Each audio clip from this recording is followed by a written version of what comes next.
Hi guys, welcome to GP World. Arie Luyendijk, the Dutch boy, 2 times winner of the Indianapolis 500.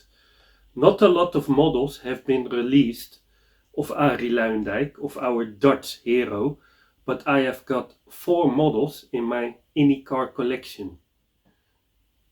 In my collection I have this 1993 Ganassi car. This one has not been produced officially, but we fabricated ourselves with the Dominos car.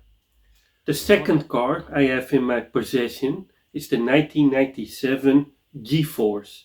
With this car you won the Indianapolis 500 for the second time. The third model is another custom built car and is actually my favorite.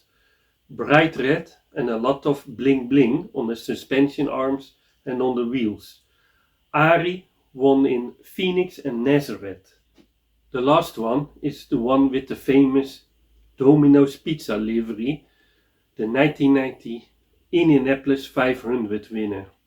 This one has been released by replicas as well, but this is a custom build from an old Mini Champs car.